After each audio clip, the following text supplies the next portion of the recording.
Welcome to the Port Charles Update with your hosts, Mish and Nelle.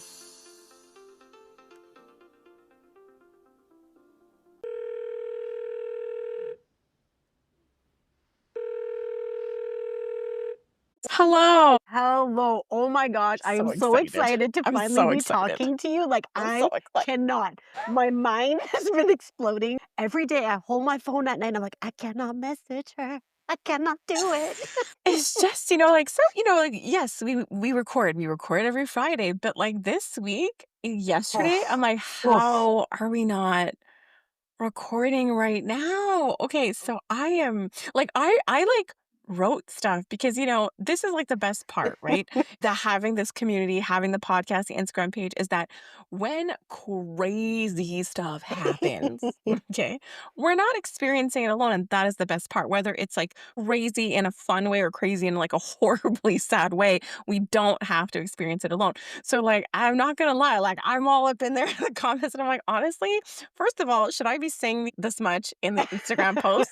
Should I even be commenting my opinion? Because at this point, what am I going to say now? So I'm really glad it's Friday so I could just say more things, like get me off the internet because I'm just like freaking out. It's No, been but amazing. those posts that you did freaking exploded. Like, there's over 150 comments on each post. I know. I Just know. on Instagram. That's not even touch Facebook. Yeah, I don't have access. I know it sounds so weird, but I post on Instagram and it's supposed to post on Facebook, but I It don't does. have It does. access. I have to be more engaging. Yes. Okay, so like I've been dying to get into this. Okay, so like it's aftermath, guys. This is like hours later. Remember how like Brooklyn and Lois like ran away and no one could find them? We For like a found them day. Monday. Oh my gosh. Okay, where's like we start with like Cody's freaking out. Like Cody was waiting for Lulu at her house, and I'm starting to think that everyone's a neighbor to the Quartermains. Like I'm starting to think that Well, yeah, everyone is like he's situated in walking. proximity. He was gonna walk home. I'm Yes. like, I'm so confused right now. Like, according to the geography in Port Charles, everyone is connected through a road cliff. Like, the roads are all on a cliff, they're all on a mountain. And all I picture is Cody walking on this, like, mountain cliff road. Because that's With his what beer. yeah, with his spear. So he's showing up because he's like, "Man, Lulu, I don't think we made a good decision." And she's like, "No, don't worry about it, man. Like, all good decisions start this way." And so it was just incredible because it's like we're watching what's going on, right? We're watching the aftermath and we're also watching Cody process this like a normal human who questions themselves at times, right? Like normal people sometimes go, am I doing the right thing? Not Lulu, and just the conversation, the back and forth, like literally, I just feel that all of our words, like everything that as Mhm. viewers were thinking at home was spewed out in front of us. And I think maybe they had fun, like driving us all crazy and then being like validating you, and it I felt won so everyone back, right? Like good. everyone's freaking out, everyone is loving it. It's like we're in this really messed up relationship with our hospital. It's like we're gonna Right? twist the knife, we're gonna hurt you, we're gonna say bad things to you, but then we're gonna validate you. We're gonna see things your way. We're gonna lift you up. We're gonna say you were right. You did good. Oh my Keep on gosh. listening. But like for Cody to finally go, you know what? I got carried away equating my experience with Geo's. You know what Yeah. you and I never did, Lulu? We never thought about Geo and all this. Like, I could not watching that conversation was so beautiful because exactly that. Cody identifies with, like, he's still somewhat a normie in Port Charles. Like, he's still Yeah. trying to, like, navigate this chaos and still gets sucked into the drama, loves the peripheral of drama. But Lulu is just next level. She has to go hard with the lies and believe her lies and say things out loud, then stare at people and see how it lands. She's not on this planet. Like I No, she's she's just not. like She's really not. that's giving her a lot of credit. I'm like, she's not here. Like she's still in a coma mentally. And so I love that so much. So, like, is this a dream or, like, am I in the coma, guys? Because, like, I can't believe I did all that. Like like when you say saying things to justify what she did, look, that's all she's got, right? And Right. so even this week, even my mind started to realize, huh, there were way better ways of going about this. And like a lot of people had some really interesting opinions. Like one Yes. specifically was about, wait a second, isn't Cody friends with Brooklyn? Why didn't he just go to Brooklyn? And I'm like, oh my gosh, yes. Right? Like he turned on her. Mhm. He barely knows Lulu. Supposedly, Brooklyn is this really good friend. I mean, you're living in her home, one. Exactly. You, even though you were friends with both Dante and Brooklyn, you were good enough friends to have given her that ride at 16 and to have kept the secret moving forward. I mean, of course, nobody knew that you'd all, for some odd reason, go from being campmates to actually living together as adults. Like, no one could have seen that coming. But it is what happened, but he still opted to keep that secret. So, I am just saying, like, if you were friends with her to be able to do that, you're like, why wouldn't you then just go to her and say, "Hey, I heard this from Lulu. Is this true?" And have the conversation with her. So I think that, like, I don't know, like Cody had a talk with Sasha. Sasha was being kind and patient. But yeah, like Cody is a drama queen. He's basically Lucy. He Yeah. jumped the gun entirely when he like got carried away with Lulu's stuff and completely forgot about the people that were actually his friends. And look, at least Cody is questioning what he did.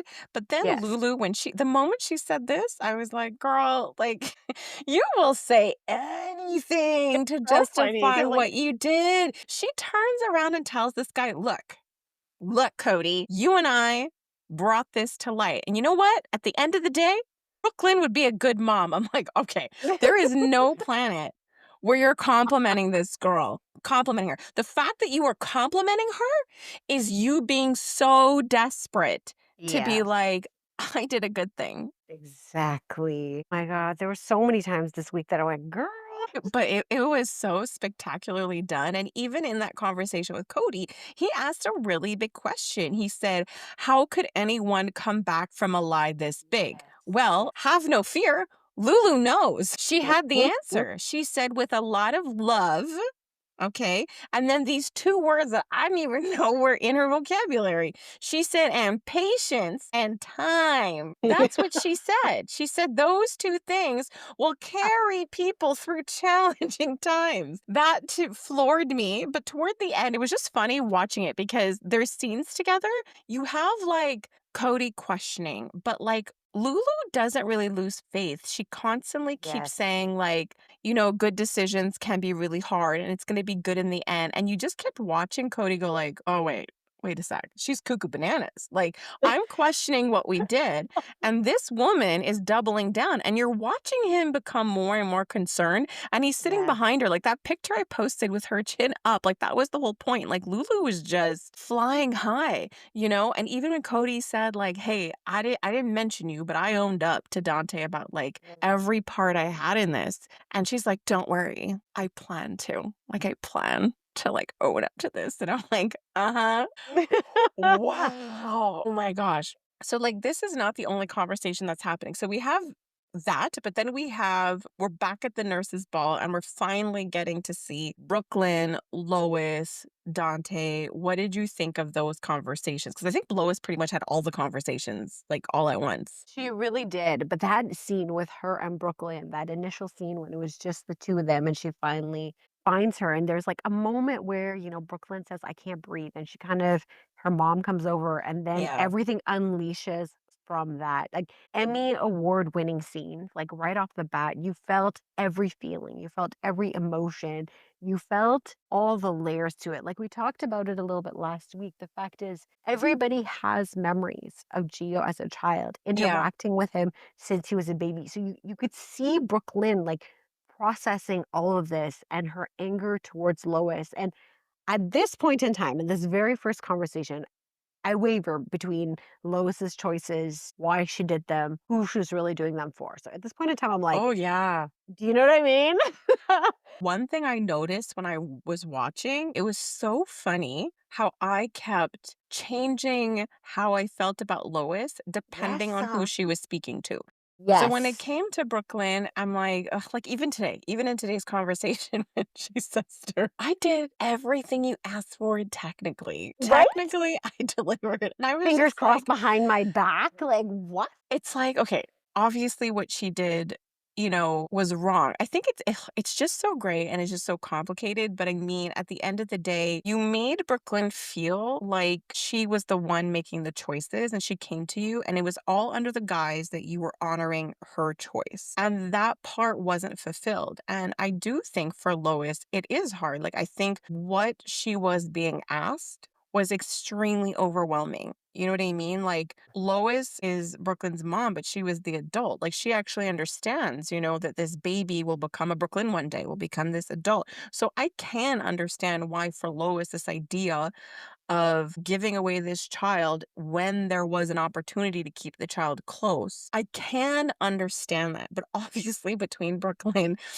and having the lies between them two, obviously that's mind-blowing for Brooklyn, right? She already lost her crap when she found out Lois told her mother, much less that she hid Geo and that she was babysitting the kid. Oh my God, babysitting, hang out with him, watched him grow up, watched him Man, suffer the loss of his mom. And like you said, I kept shifting like between all the different conversations, but one conversation in particular, which we'll get to later, just like threw it overboard for me. But that scene, it's just hard to see Brooklyn struggling because we have seen her struggle through this whole journey of discovering she wants a child and feeling like Chase said, I think it was last week, like this is the first time you're actually letting yourself feel in 22 years yes. you're lost. Yes.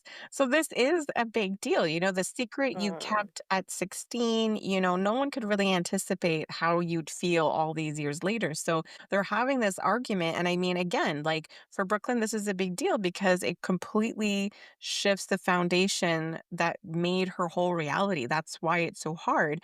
But at yeah. the same time, I feel that, I mean, we've been talking about this, that Lois made this decision and it was clear that, she was going to keep this secret for Brooklyn. And she knew full well that if it came out, the burden would fall on her. And that's exactly what, that was the one thing that actually happened and unfolded exactly how we thought was that there would be compassion and empathy for Brooklyn and the situation she was in, but we're watching a different reaction to Lois being the adult in the situation. So as the adult making these decisions, I felt and thought at the very least that Lois kind of understood. You know what I mean? Like she's doing this and she, especially when I think Tracy confronted her, I think at that point I was like, okay, well, you know what? Lois made this choice and I think that, she can stand by it and take the heat and take the hits. That's what I thought. But Hmm. today when I saw her go to Brooklyn, like, I didn't think that was fair. Like, look at the contrast. Brooklyn is not hounding Gio. She's giving him time. Yeah. And she said, I don't have time for your feelings. But like, Lois showed up there to justify herself, right? To get that stuff off of her chest rather than kind of like give the space to Brooklyn to just say what she needed to say, right? To be the punching bag for a little while. You know what I mean? So I just felt that like if Lois can handle taking the heat from like all of these people she's lied to all these years, that she could maybe stand to take a little bit more heat from Brooklyn, at least in the fresh hours of the event. So that little part felt a little disappointing. But in terms of Brooklyn and Dante, so they had like a two-parter, those two. They had Yes. the start of the conversation, and Dante was pretty calm given the situation. How did you find their conversation went? I think he did a really good job of displaying the fact that this is brand new information for him. So not only does he find out that Gio is a son, but that he has a son in general, and that their love, their summer of love, turned into this baby. So I think it's a lot for him at the tail end of everything going on. Like he has still not handled his feelings with Sam. We're coming off of the whole Rocco being having alcohol poisoning, everything happening with Gio. I think he did a really good job of that fine line of being in shock and upset, towing that line to get the facts because that's who he's at the end of the day. He's a cop and he needs the facts. Well, he was able to prioritize Geo, right? Like, kind of Yes, saying we need to kind of like, we'll deal with this later. Like, he asked what he needed to ask. She answered what she could. The one thing that exactly. she didn't say that she didn't say twice because they spoke twice already. And I do wonder if it's going to come up because he keeps saying, "Why didn't you tell me? Why didn't you tell me?" And I think part of him wavers because he can kind of understand, I think, being an adult now, that Yes. it was her choice. But I think Yeah. he doesn't like that it was her choice. And I think that's fair. So I think there's a part of him that's super understanding of the choice that she made, but he's just having a hard time dealing with it. Like that's how I'm seeing it. But what Brooklyn is not saying, because he's like, I could have. And she's like, well, what could you have done? You were 16. Like, what could you have done? But I think that's the point, though. I think he might have said something to the effect of, I would be there or something, or maybe I would Yeah. step up. But I was like, but that's exactly why she didn't tell you, because you would Yeah. have stepped up and she didn't want that. And it is about how she didn't want to be Olivia. And so I guess I wonder if she's ever going to be that brutally honest with him and say, Dante, if I told you, you would have stepped up, and that's not the life that I wanted. Oh, I love the layers of complications so much between all of the relationships. Like, just glued to my TV this week. Glued. Oh my gosh, yes, and something that I kind of I enjoyed. I enjoyed the complex questions being asked, because Dante then asks her. He kind of like, he's mad, he's upset, but then in the conversation, he just sort of goes, "You know what? Like, you were 16." Like, he understands that part and he puts that to the side. He's like, "But what about now?" And what I Yeah. Oh suspected my gosh. is that he asked, "Were you ever gonna tell me?" And she was like, "No." No. And I kind of liked that because, to be honest, like, why though? Like, why would she randomly Exactly. just, Her how? what reason would there have been? And I mean, she made herself pretty clear, the only reason I would have told you is if you came to find me. Like, she had made this sacrifice because she wanted her kid to have a better life, and giving him up Yes. meant, like, she doesn't know what his life is like. She doesn't want to, like she said 1,000 times, she didn't want to disrupt his life, especially if he was happy. And who knows if he even knew he was adopted. Exactly. So she allowed him to live his life, and that's the choice she made, and she continued to kind of go with that. So I did appreciate her honesty, because clearly that's not what he wants to hear. And I think part of him sees it like, "Oh, you lied to me and you would have continued to lie to me." But you know what? I think for Brooklyn, she's like, yeah, like, I think at this point, like, of course she loves Dante and they have a history, but this is about her son, and, Exactly. like, she's gonna take the heat from Dante, because at the end of the day, she wouldn't have made a different choice, and no, she wouldn't have told him. And as much as he sees it as like, "You lied to me as an adult. I understand you at 16, but what about now?" She's like, "Yeah, what about now? It didn't change. The situation never changed." You know? But of course, her life changed, but one thing she's demonstrated is her ability to put Geo first. Throughout the decisions she made all these years, and even today, giving him all that space. And it's so interesting for me to watch how Brooklyn sacrifices for Geo. And then kind of looking about how Lois, her inability to give Brooklyn space and that little independence, the way that Brooklyn is doing it. And it's fascinating to watch, as much as Lois has always been like awesome and there for her. I don't know. It's making me question things watching what Brooklyn is as a mother, because she's been a mother. She's been a mother to Bailey Lou. We watched the sacrifice she made in that whole scenario. Like, yes, it was her plot, but like, we watched her love Bailey Lou. We watched her bond with Maxie. We watched what it was like for Brooklyn to give up Bailey Lou back to Maxie. And this is why, as much as Donnie's frustrated, being, "Oh my gosh, like, Gio's so mad, like, Brooklyn, no." And I'm just like, honestly, that part does not bother me. I think Yeah. that's the point. This is the story we want, and it has to unfold naturally. This was the whole deal, is that it's going to be really, really dramatic and heartbreaking, and they're gonna find a way to each other. It's just gonna be a road. And why I'm so excited is when I think of the Bailey Lou storyline and what Brooklyn gave us with that, that's why I'm so excited. I'm so excited because we know she can bring that level of emotion to it, and Gio has definitely demonstrated that he can too. So for that reason, I'm like so excited, even though it's like a bit sad and dramatic. Like, they're gonna deliver. Like, they're gonna deliver. If you can take a second and remember Brooklyn with the Bailey Lou storyline, like, this woman will deliver with this one. I completely agree with everything you're saying. And just going back to the parenting style of Lois versus Brooklyn, and this is where all this like like gray area stems because all Mhm. Lois kept saying, not only with the choices that she made, but her approach towards Brooklyn ever since it started kind of coming out and the way she treated her and the fear in her eyes. And a lot of the conversations that Lois had this week, you really start to question who she was prioritizing. Like they're pulling apart her story, right? And They her are. version of motherhood. And they cut deep with that this week with her conversations with Brooklyn, with her conversations with Olivia, with her conversations with Ned in particular. So this is the second time now, conversation with Tracy and Ned, where she brings up the fact that essentially the Quartermaines were a factor. So who Oh, was she really making absolutely. this choice for? She had a very difficult time in her life with the Quartermaine and what that looked like.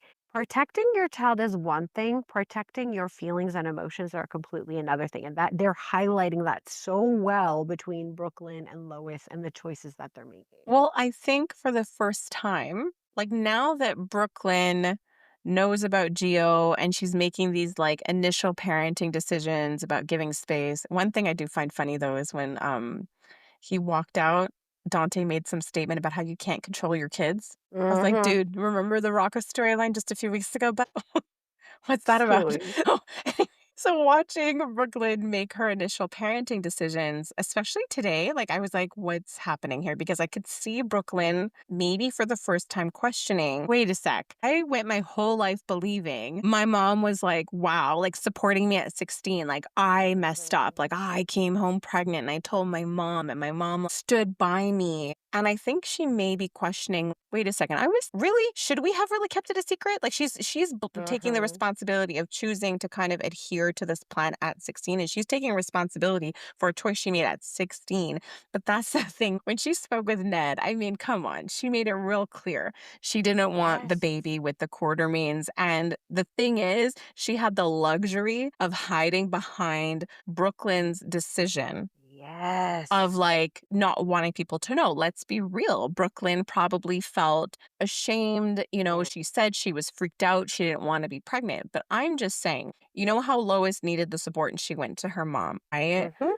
I just think I don't believe that a 16-year-old Brooklyn would have felt betrayed if dad showed up because mom told dad, mom prepped dad, and dad just showed up being like, hey, I know what's going on. I'm here for you.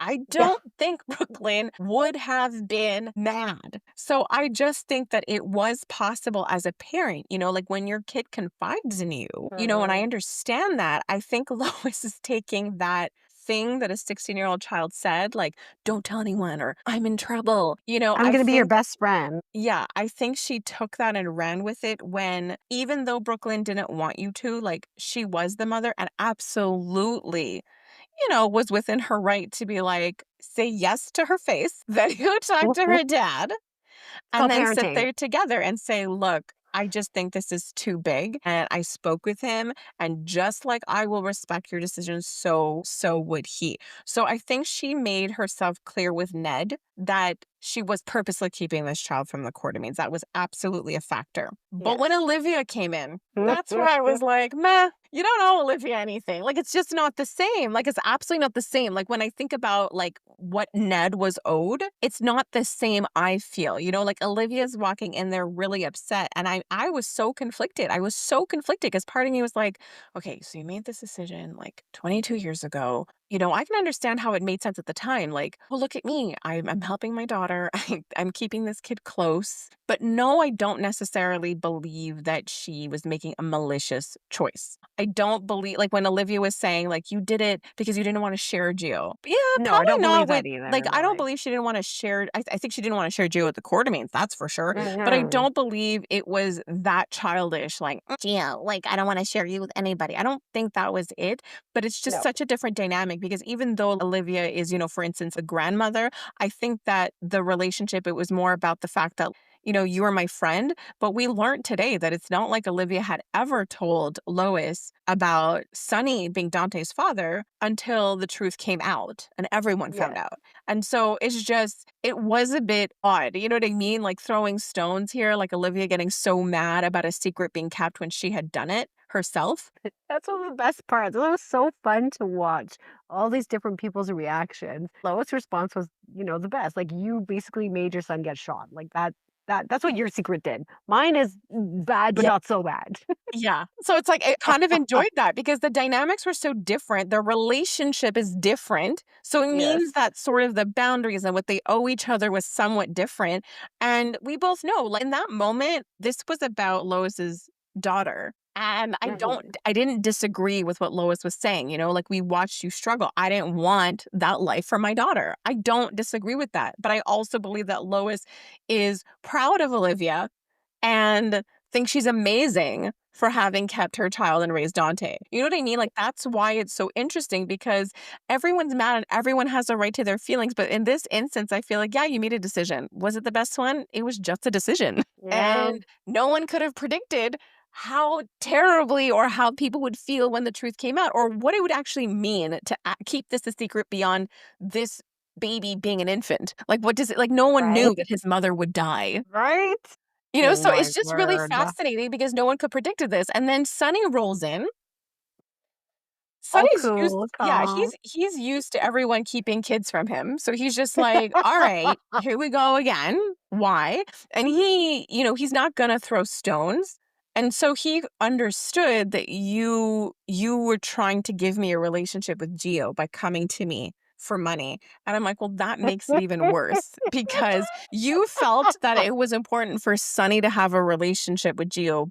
I mean, Yeah. I guess Olivia, she felt she was getting one anyway by being in Yes. the neighborhood. But with Ned, you totally cut Ned out. And I think that is probably the worst, like the absolute The worst. worst. So So bad. so I feel really up and down about Lois. Like I said, she made a choice. I don't think it was the best one. I don't think she was trying to be malicious or selfish, but I do believe that because of the quartermain factor, she may not have kind of what Olivia said. And Olivia's not wrong for having asked this question, but saying, did you want to keep the baby? What did you want to do? Did she refrain from questioning Brooklyn and double checking with her because she didn't want to tug on the quartermain string? You know what I mean? And that's Yeah. that is something I really do wonder because yes, you could say you honored what Brooklyn wanted, but because the quartermain could have been an option, did you refrain from having certain conversations with her?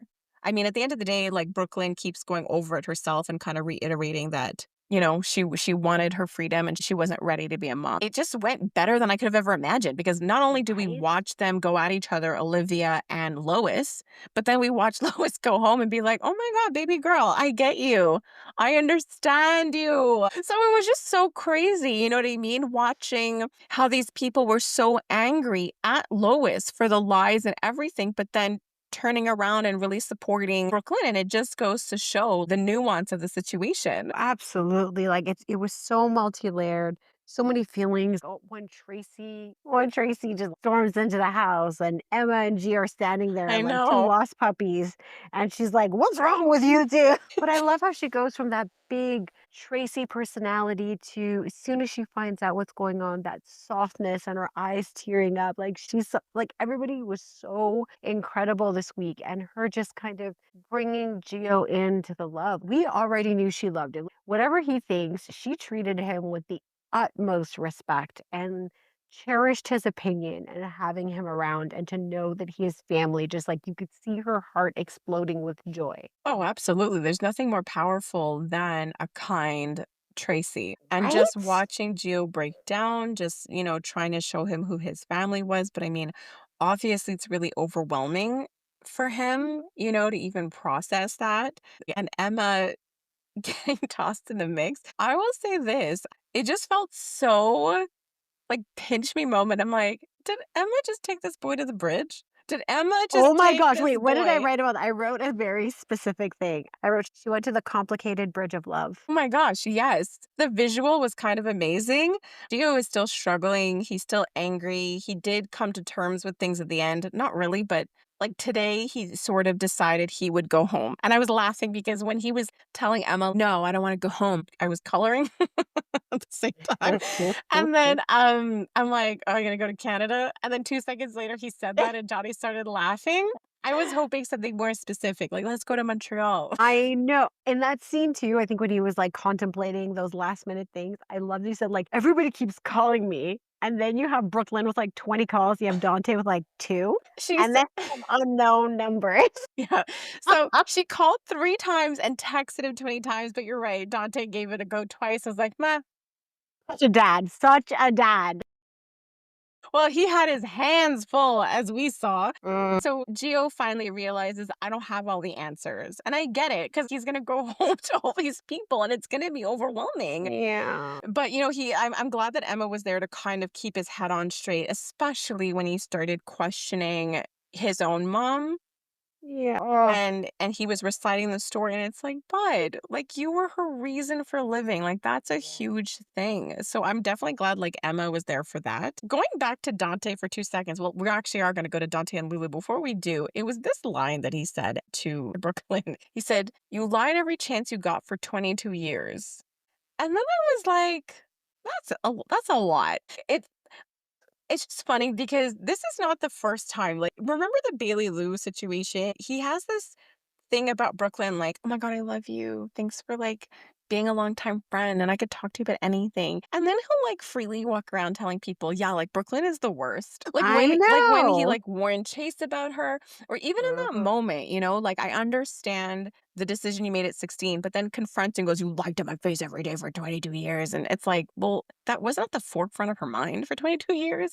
It was Right? They didn't traumatic talk for about her. not having a son for 22 years. Like, like, it wasn't like, "Hey, do we have a kid together?" Nope, for 22 It was years. that specific statement that made me go like, "Yeah." See, that's the thing. With crap like that, it's like there's only so much focus she has and it's going to Gio and like there's only so much that she can give Dante. But it's making me wonder now, like what's up with that Dante vibe because it's not new. This love-hate that he has for Brooklyn. Do you think he has to work hard to try to hate her? Honestly, I do. Like, think back to the conversations of when they were talking about summer camp, and I think it was with Cody who was talking to, like, and then she just, she picked up and she left. Like, there's still that, the one that got away. Like, I don't think he'll Mhm. ever come between her and Chase, but No. I think that it was probably the first time that he felt something real in his world above and beyond the trouble he was getting into. He was away from his home life, away from his mom,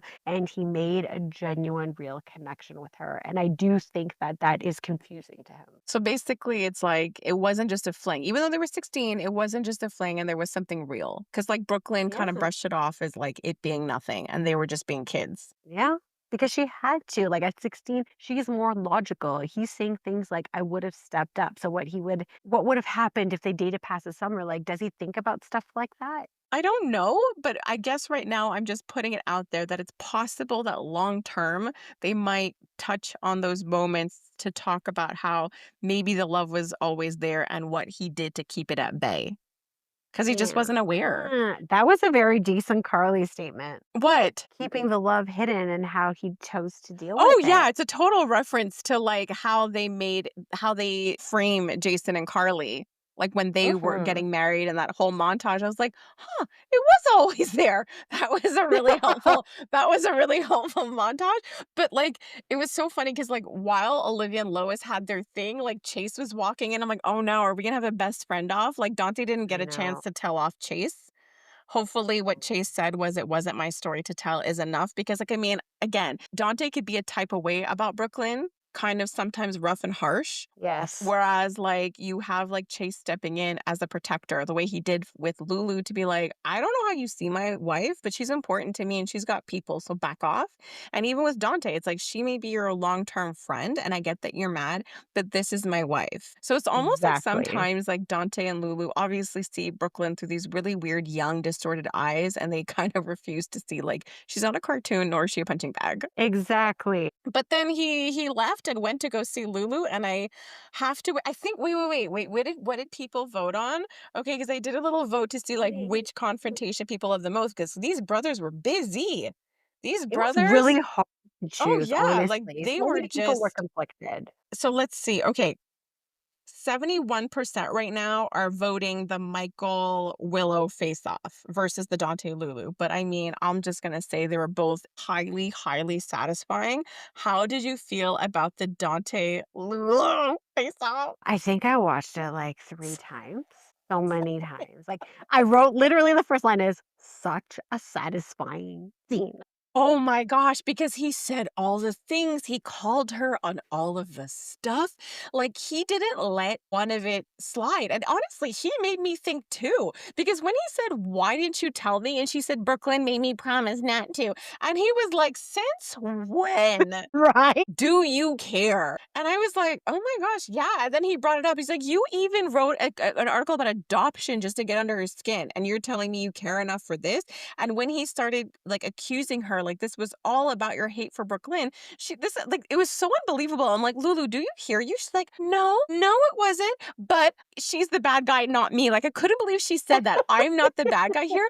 And Yeah. even he's confronting her, right? Like he's confronting her and he has the right to. And she even told Cody, "Don't worry, I got this." And even when he showed up, she was all like, "Yeah, I'm ready." And you were not ready, girl. You were So not not ready. ready for that. And then she even said she had the nerve to say this. "Sorry you didn't handle it the way you wanted me to." And I'm like, the way he wanted you Awful. to? You mean you didn't handle this at all. You were on a crusade and never once did you stop and think about Gio. How many times did anybody talk to her about Gio and she didn't really care? So it was just like she basically disproved everything she was saying that it wasn't about Brooklyn and it really, really was. And there's no getting around that. Like I realized today when I was like in the comment section writing that I was realizing that in that moment that there was another way to handle carried away on the Delulu train of what she was doing that it occurred to me. Obviously, there'd be no drama this way, but it Right, occurred to so me that had Lulu went to Dante directly, because that's the thing. She keeps trying to say that this is about Dante and wanting him to have his child. But the thing is, I think it's clear that her hatred for Brooklyn completely overshadowed any love she had for Dante. Because I think that when you're acting out of love, then there's more consideration, more thought, more expansion in the way that you're going to view things. And she was so short sighted when it came to this whole issue. And I think that if it was about her love for Dante and it was about Dante, can't believe this only occurred to me for the first time today. Why not go to Dante instead of Brooklyn? Because she could have went to Dante and said, "I found out something the wrong way." Could you imagine? He would have been like so grateful to her. She could have literally went to him and said, "Dante, I found out something about you the wrong way, but this is what I found out." And imagine she did that without any judgment on Brooklyn, like actually zipping it, making zero judgment about Brooklyn and having Dante deal with it. So now she would have put this information to his hands. He could have brought it to Brooklyn. The parents would have chosen what they wanted to do. And she would not have really been responsible for a train wreck. But instead, she took this information, she went to Brooklyn, and then she judged her, meddled, and tried to control her. And with the whole thing, like even when Cody was like, "Why did you have to do it tonight? Why did you have to confront Lois?" And it was because she just wanted it out as fast as possible. She was just impatient. She was like a child. It's just, "I have a secret. I don't want to keep this secret anymore. I'm dying to know what's going to happen when it comes out." Yeah. And of course she thought it would implode Brooklyn's life. And I could not believe I heard this. I couldn't believe it. In their back and forth, Mhm. when she said Brooklyn is the bad guy and goes, "No, she's not. She didn't know." And then she shouted, "She knew." I was like, Wow. This, I need evidence, telling Cody, "Well, I don't know. I don't know for sure yet that Brooklyn knew." And then you just decided because you're in a fight with Dante and you don't want to look bad. You made the concrete decision based on zero facts that she knew. And the funniest thing is she's like, I don't know. Like, it's not like I just went looking for him. I'm like, "Yeah, you did. Pull up your all Yeah. caps document now. Pull it up. It's right there in all caps. You literally pursued this even before you saw Lois acting all weird." Oh my god, I love your rendition. Even better, oh my gosh, even better, even better. When Dante's like, "Did you do this to get into my good graces?" And her like faux outrage, being like, "How can you be so egotistical?" I was like, "Is this a joke?" Like, look at the seriousness of this discussion, right? The seriousness of a boy's life shattered. You know what I mean? Like questioning his dead mom, questioning his biological parents, everybody. And the moment it became about them, she ran with it. She's like, "Oh, I don't like ever want to get back together." And I was like, did you just reject Dante after he rejected you first? Because she's like, how would that work? And he's like, never would have happened. And I was like, did he Yep. just say that? Did he? I rewound and watched that part so many times. And then after he like makes that snap comment, she must have reiterated 2 to 3 times after that point. She's like, you know what? Maybe we should just stick to co-parenting. And he's like, yeah. And then she's like, you know what? I don't even think we need to be friends. Really? Like she was like testing him and he was like doubling down. It was amazing. And then he was like, I'm telling Rocco, you could be there if you want, but stay out of my life. And more importantly, stay away from Gio. Amazing. She won't be allowed on those grounds. So I don't know. You Heck better find a no. tunnel to visit that horse house or have Cody come to you. But like that was The just. horse house. I was like, what did you just say on this podcast? No, his horse house. Got But it. yeah, that was just so amazing. And also it's crappy, right? Because her son is getting to hear the news in a controlled way, whereas like Dante's other son didn't. So that was so epic. I loved every moment. And I couldn't believe this part. What a tool. I cannot believe she did this. In the middle of their argument, she's like, oh, that's what Carly said. And I'm like, Like, my you're such gosh. an A. So she's like, so Carly knew, like Cody, Carly, and I was like, wow. No, and Throwing because he everybody under the bus. exactly, because not only is it like this affects so many lives, she's like pulling in extras. She's like, okay, well, I didn't affect as many lives. Like my body count should be higher. So even though I trashed so many lives of people that were important to me, I'm gonna just throw Carly in there too. I'm just like, you are all kinds of special. And then across town. Okay, so there's this whole thing, right, with Michael.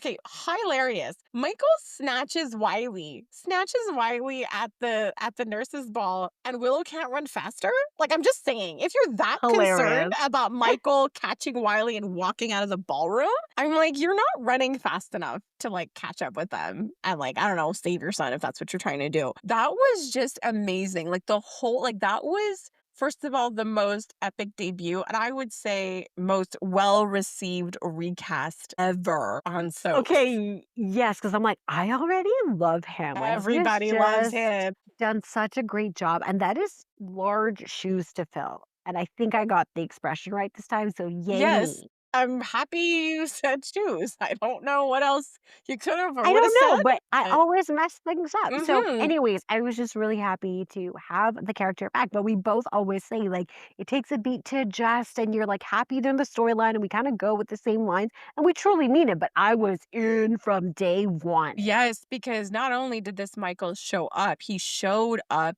That's the thing. Like, I mean, it like if we're gonna compare recast, this was the best opportunity, right? Like his entrance was just everything, right? We've been Yes. deprived for so long. We've been wanting the character to, like this is why this scenario is really interesting, right? Because of course we were sad to lose the actor, we were sad to lose the character. Then the story was getting so interesting that we were dying for the character's return. And because the story was so good, we were all ready for the story to keep going and we wanted a Michael to return. So I just think that this person, like, not only did they deliver and they're absolutely doing a phenomenal job, how they jumped into the story was definitely, I would say, epic compared to like other scenarios in which a recast is brought in. Oh my god, and the best part was when Wiley, like, waved at his mommy, like, I I think know. everybody just, like, loved that hard. We're like, "Go Wiley, this is, like, your best scene." Oh my gosh. The thing, you know how like I got mad when they didn't when they don't voice over a Yes. recast, and I was devastated for a long time the first time they recasted Lucas. I wouldn't let it go. I know. But in this instance, I was like, not the time. Not the time. If you rewatch those dramatic scenes of Michael walking in, they're voicing him over. I'm like, Yep. no. No, no, no. Like, not the time. We know. I think we got it. We got it. We're on board with what is happening. Oh my gosh. And then like them running out and like obviously like Drew being like, oh, this is wrong, and like freaking out at Jason. And then they're like, we're going to go to the police. And just the way that they were with Mac, and Mac's like, so how do you know where they are if it's a kidnapping? Why would Jason just randomly take your kids? He's like, so they're with their dad? Like, that's not a The crime. best. The best. It was so, I mean, look, I hope this is the first of many instances, but this was a moment where Drew's so-called power didn't do crap. She's not going to notice. I mean, come on. Like, she's special. Well, it took all of 5 seconds for her to, believe. The Yeah, minute he yeah. opens his mouth, all her thoughts fall out her ears. Oh yeah, once her Yeah. external brain starts going, she's in it. She's in it. She's like, thank you, think for me. I love it. I love it. It hurts when I do it myself. You I'm so know. tired of thinking. Take Oh it my gosh. all. So I love that. And then, like, what I thought was bizarre is that Max shows up at Carly's Okay. house, and then we never see him leave. Okay, I was so confused. I wanted to text you, like, did I miss a scene? Like, did my PVR mess up? I But I kept rewound. watching. I rewound. Like, not only does Michael coordinate all this stuff, he even gets Sasha to help, which is hilarious. Amazing. Hilarious to me, but obviously was starting to make me nervous. Yeah. Nervous. Anyways, Weeping Willow. Oh my gosh, who did this? On Instagram, someone referred to Willow as, they said Willow is a weenie. And I can't get it out of my head. I just can't. I'm just like, all I think about is weenie. And she was like, I mean, look, everyone has told her things, but I do think it landed different having it come from Michael. And I do think they inherited this really epic gene of good insults. I will just say that. Like, Joss is fun Truly. to watch, but like Michael delivered. It was amazing. She comes in and she's like, can I see my kids? Can I kiss them? Can I go? And I'm like, come on. Like, Willow, you're acting like a loon. And I mean, you don't really do that to kids. You know what I mean? Like, show up really late or do Yeah. stuff like that. And she's like, how could you do this to me? They should be with me. It's like the court doesn't think so.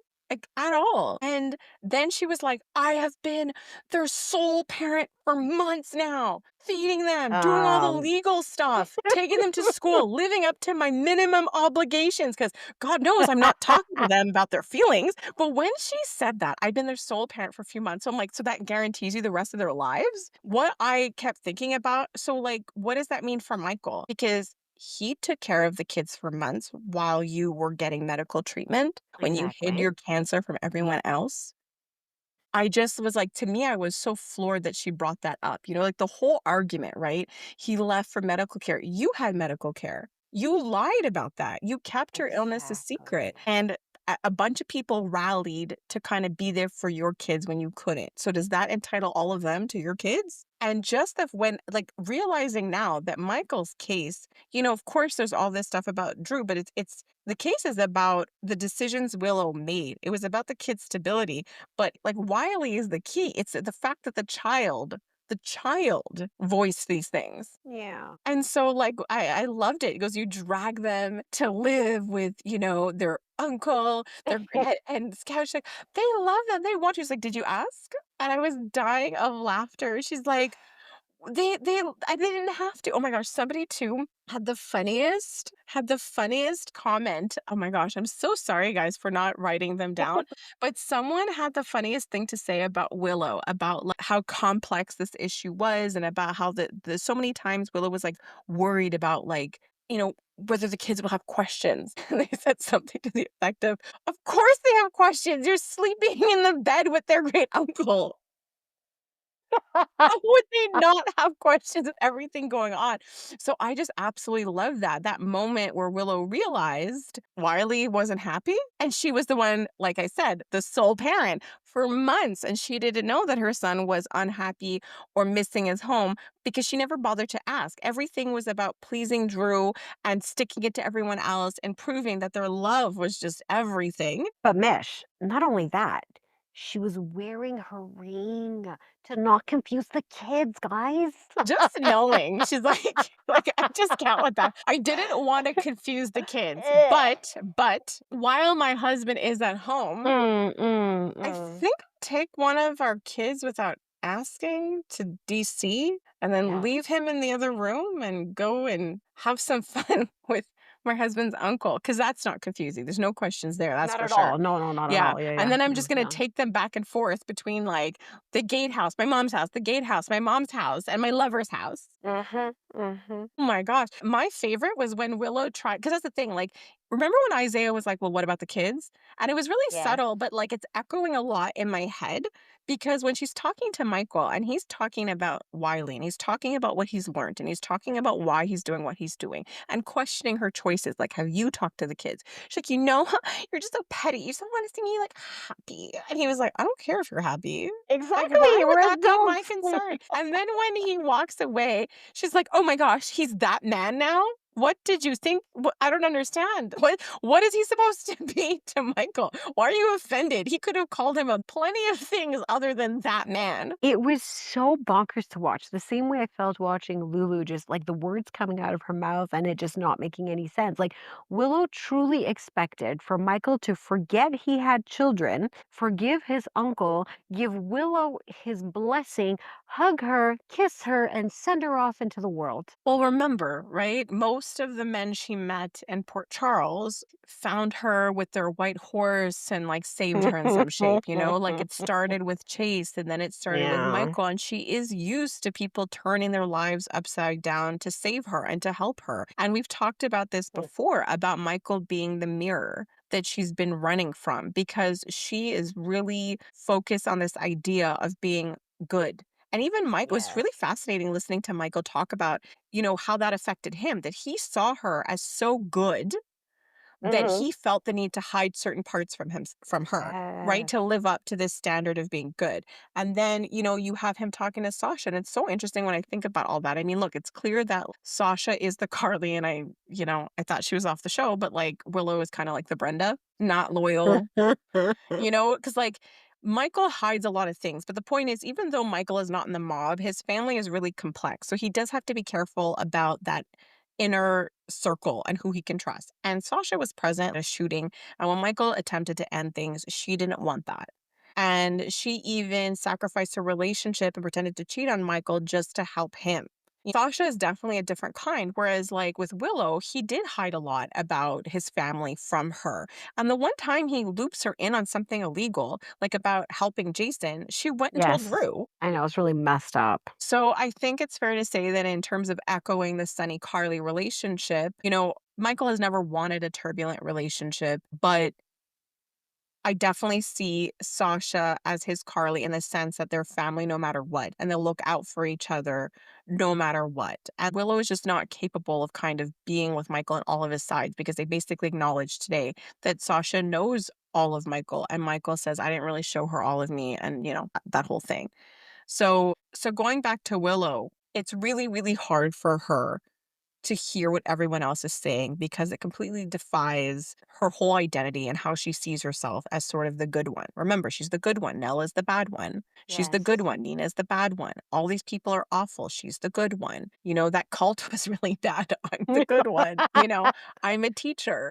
I'm a nurse. And so when it comes to Michael, he said all those things and it landed harder than with anyone else. When anyone else said anything that even kind of shook her, she just sort of said it wasn't true, right, mom? And like she had Nina, right, to be the anti Carly. So if Carly would say something, it was almost like because Nina is supposed to be this opposition of Carly and hates Carly, Mhm. it helped kind of undo anything Carly would say or anything Joss would say. But I don't know that anyone can really undo what Michael says. Even though she's listening to Drew, I definitely think it rattles her more than anything because he told her, he's like, your life imploded since you met him. And who do you love more? You're going to keep prioritizing him over your kids? And this is tough, right? Because this Mhm. custody hearing is like starting.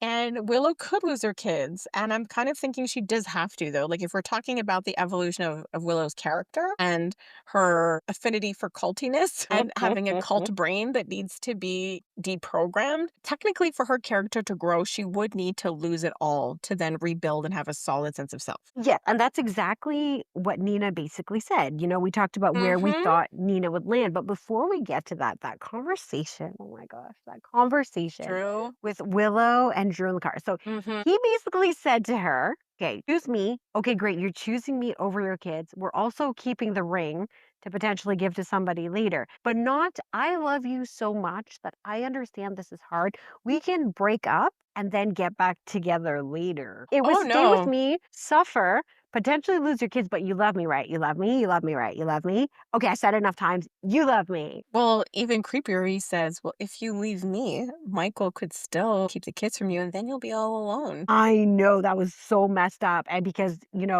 obviously being alone is like the worst thing in the world, guys. But how fun is her mistress going to be without her kids and without being married? Because she definitely enjoyed that part.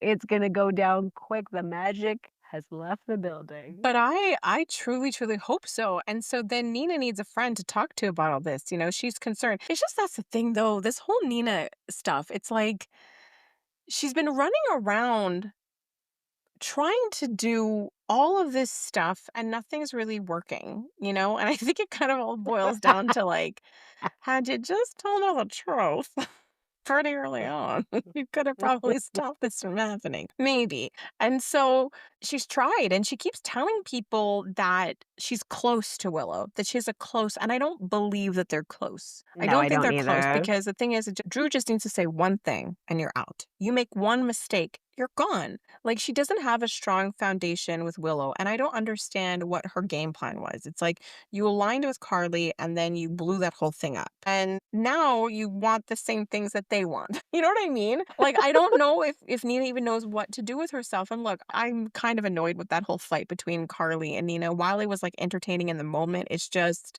but now what? Like all I see it as drawing certain lines because once she had that conversation with Maxie, I was like, Maxie, stop talking. Please stop talking. You're asking questions and practically Ugh, hand feeding I Nina know. every detail she needed to understand. And then going to that guy who apparently remembers. And I'm thinking, they're all famous. You know what I mean? Like, of course you I remember. know. All of them are. So now Nina knows this. And so I was stunned because I was like freaking out. I'm like, is Nina really going to go betray Sasha? Like, that's what I was freaking out about. But it was Me clear today too. that she really does understand the context and she would never want to hurt Sasha, thankfully. But I don't understand where she got the idea that if she were to reveal this information, it would guarantee Willow custody. Neither. I was trying to go through, like the whole arresting somebody without evidence. So I'm like, okay, so she has a baby in her belly. It must be Michael. Like, even if, let's say, her and Michael were touchy feely made at the bar, she could have left the bar and hooked up with somebody else. One, is she obligated to provide some sort of like DNA test? Like, none of it made sense to me. None of it. But the emergency custody wasn't granted because Willow cheated first. It Exactly. has to do with whether the kids are in a stable home or with somebody who can make good decisions, right? And I don't think Mhm. it's about infidelity. Like you're not going to get your kids removed No. from you because he cheated first. Perf, you get the kids. Like I just think that part's a bit nuts. Like it's not about you guys, right? It's what's the relationship like for the kids and what's the better thing for the children. So I just find this whole thing about who cheated first has really zero to do with it. It's a lot to do with, as Michael said when he confronted Willow, about the choices you made, about the fact that the kids are missing home, missing their dad, and she's trying Yeah. to shove them into this new family and hasn't been, let's just say, supporting them and walking them through these really, really big traumatic and life transitions. Having their dad have this accident, all of the moving around. Like she didn't make decisions that were putting the kids at the center of it all. I mean, even Michael let her walk out that night because he just didn't want to complicate things for the kids. Absolutely. So again, like this is more about the fact that Willow ended up in a fantasy land where Drew was the dad to her kids and she was trying to live that out, right? And it caused her to make some pretty chaotic decisions. And obviously Drew's bad press didn't help things either. I was thinking about what would happen if Nina chose to out Sasha. Like obviously Sasha would have to know what happened, that it was Nina who did it, Mhm, because mhm. Sasha also knows what happened between Nina and Drew.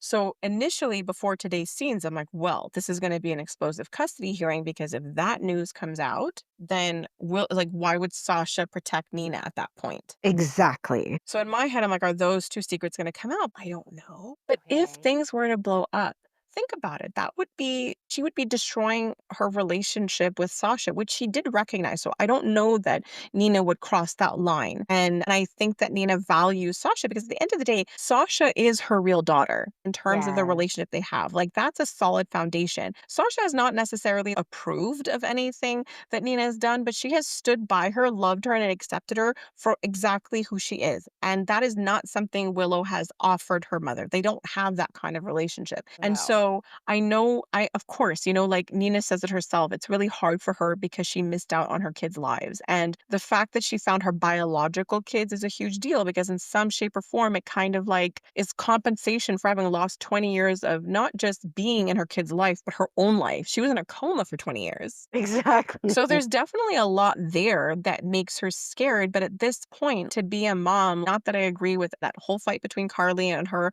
but it's true. You can't be trying to be your kid's friend, and that's what Nina's doing. And I understand why. But when I think about her relationship, let's say with Sasha and like with Willow, and if, Nina did out Sasha, I just kept thinking it's kind of like a redo in terms of Willow seeing Carly as a mom, but this go around it features Sasha seeing Carly that way instead of Nina because it's like Sasha and Nina were mother-daughter for better or for worse. They chose each other even when the truth came out. So it's like their foundation isn't fragile, but if Hmm. Nina outs her, she would definitely be taking a sledgehammer to what they built. Like Sasha and Nina never tiptoed around each other. It was always love, acceptance, and support.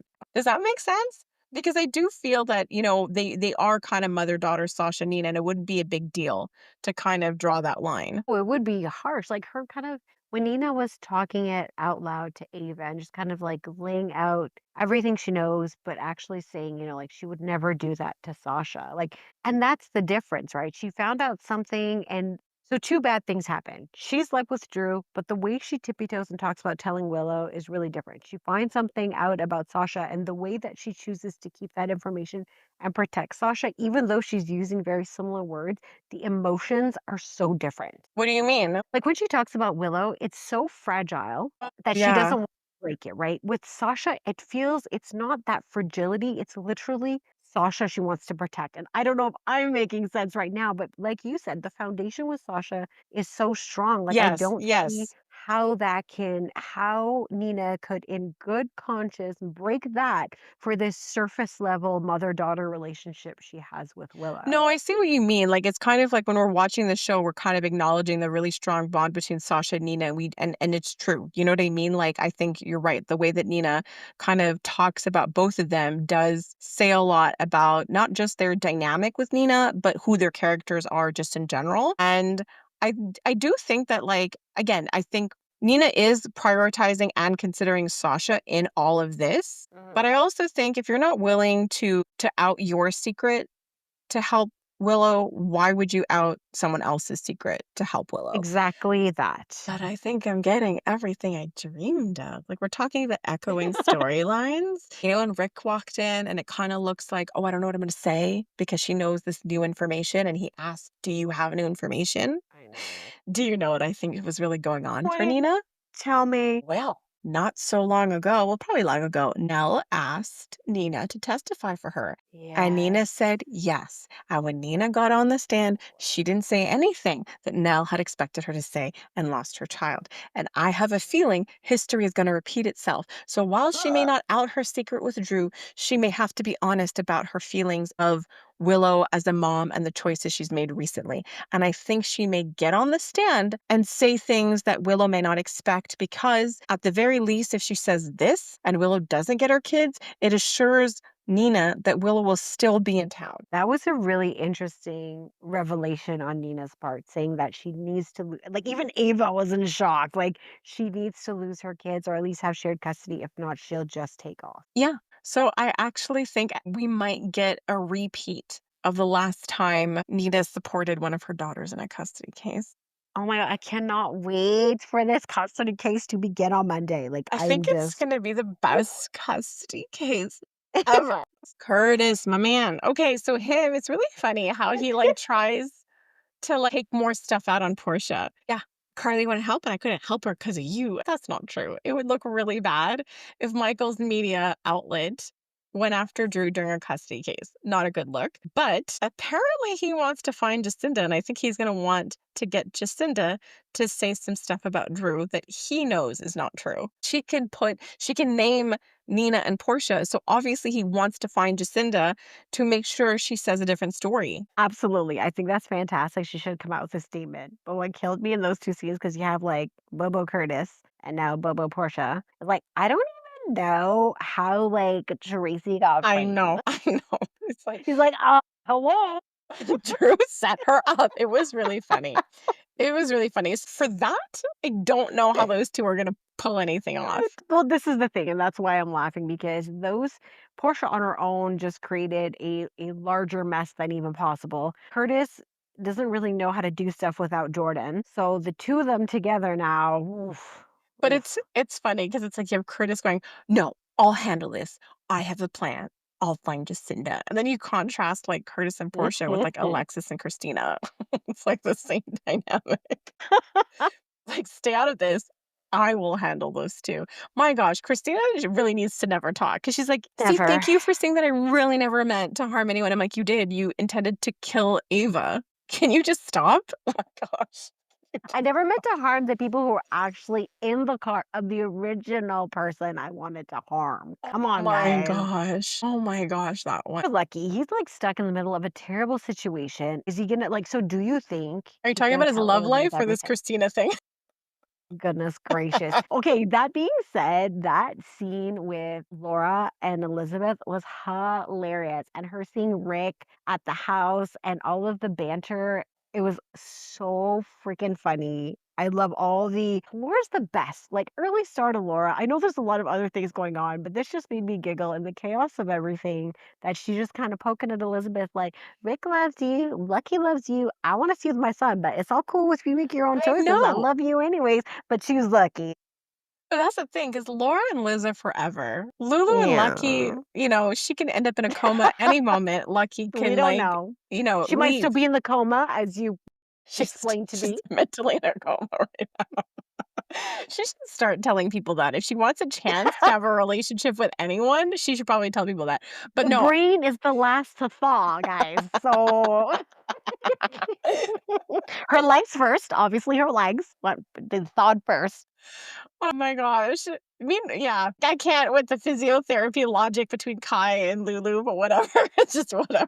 Poor guy's like working hard and then he turns around no Uh, problem talking to them still. No, but I love Laura and Liz. That was amazing. And their talk was really honest. And I think even us as an yeah, audience were like, do you guys have an answer? Like, is Lucky gonna stay? Is he I capable? know. These are all the answers that we needed, right? Because you have Alexis tell Christina, we need to drive a wedge between Ava and Rick because, they're both greedy. That shouldn't be that hard. Lucky goes to Elizabeth and looks like about to be honest about some things. But for me, I feel like Elizabeth is the key to creating a wedge. Well, yeah, because apparently, where was Rick? He was in that place they go, Beecher's Corner. But no, Yes. he was having breakfast with Oh, Elizabeth. yeah. Oh, yeah. You got back? I didn't know, like, how'd you get back so fast? I'm like, how did he get back fast? Because, like, he came back, he went to Elizabeth's, and you're seeing him now. Okay, so this is a really big circle because now Laura knows the money is gone. She's like, hi, Alexis. Oh, And everyone's tied together, right? So you got, like, yes. Lucky, Alexis, Christina, then Elizabeth, and then you got Laura. So, I mean, this is really unexpected, but obviously Laura's not going to want to put Alexis in jail. So, I'm just so curious how this is going to work out and if Elizabeth will knowingly help cause a rift between Ava and Rick or I help in any think way. remember we've been like longing for that situation where like five people are in on like a low key setup Oh, and then they like solve yeah. the mystery, right? So it's like, and we A already caper. know, yes, and we already know that Elizabeth like slightly loves flirting with Rick, but also rejecting him hard. That So, makes sense. right? And then they like get the car and cause the rift and like everything gets solved. Oh, I love that. I really hope they can manage to include Lucas on this. Oh my God, I love him. Yeah. Oh, that's so fun. Wow. I mean, I didn't even know that I could be excited about another story at this point. I know, I'm like, is this my high for the year though? Like, I'm holding on to it so tight because so Oh, many things man. happened. So good. So good. Oh my gosh. Okay, I think We talked about all of the things. We covered all of the stuff. Yes. Stars, oh my gosh, like a million stars, like every single person except for Lulu. Can I give a favorite line? And it goes to Maxie. Yes. Okay. So when they were talking about Drew's suggested strategy for the court case about Michael having abandoned his kids, and then Maxie Mhm. replies, to have some fun in the burn unit. I Okay, love it. so I love my it. favorite line was when Tracy was speaking to Olivia, and then Tracy's like, "Oh my goodness, now I have blood ties to Sunny." And Olivia's straight face, "Welcome to the large and ever-growing club." Oh my gosh, okay, so we give stars, we did favorite lines. What was your Oh my god, I also wanna give a star too to, like, Tracy and Ned scene, like, the cute little Oh banter, my gosh. all Oh of no. Tracy. Yes. No, because you're saying that now it's making me hard to choose because I know what you're gonna ask me. So for me, it was a lot of the, of course, the main character scenes, like the Brooklyn scenes, the Tracy scenes, Michael being back, the moment where Michael feels the baby kick and they're so in love, but they can't, manage their love right now. Jason trying to suss out the love and if he could like help them out or whatever. Oh, but do you know what I think about that? Remember, like I said ages ago, that I think that Gio's storyline is intertwined with Sasha? Even if, let's say, they are outed, it would still be Sasha's decision in terms of, like, let's say, how much of Michael she wanted to be involved in this, even if the paternity came out. And I just kept thinking if she has a conversation with Gio and how he feels, that's going to be the thing that's going to kind of sway her and make it like her choice to want Michael in her life with the baby. I love that. They're great too. Like they're just everybody's so like she's so connected with so many people, but specifically Geo and the younger kids. Like I love that. Okay, so now that we've talked about all the things, and I bought you a little bit more time for your answer. What is your cutie pie moment of the week? Well, you made it hard for me because I was gonna say Emma and Gio on the bridge just because, just generationally, it was so interesting to have Robin's daughter be on the bridge. But then you pointed out Ned and Tracy, and I really like that. Really loved how cute they were being. And then there's also Michael and Wiley hugging. There was the Michael and Oh, Sasha yeah. moment. So it's really hard. You guys are gonna have to check Sunday on Instagram to see which one I picked. It's probably gonna be Ned though. and Tracy. Suspense over. Yes. So for anybody who wants to check out the Cutie Pie coloring book, I mean, you can always go on our Instagram page at Cutie Pie Coloring. It's just a lot of the pages we have. Anybody who actually did buy the book, thank you so much. And you can even send our pictures for them to be featured. And so, yeah, our coloring book is available on Amazon. Amazing. Oh my gosh. What an incredible week. So I good. am still reeling over it. I have not deleted any of my episodes. I might just do a rewatch on Saturday nights. That's it, folks. That's a wrap. Have a fantastic weekend. Bye bye. Bye.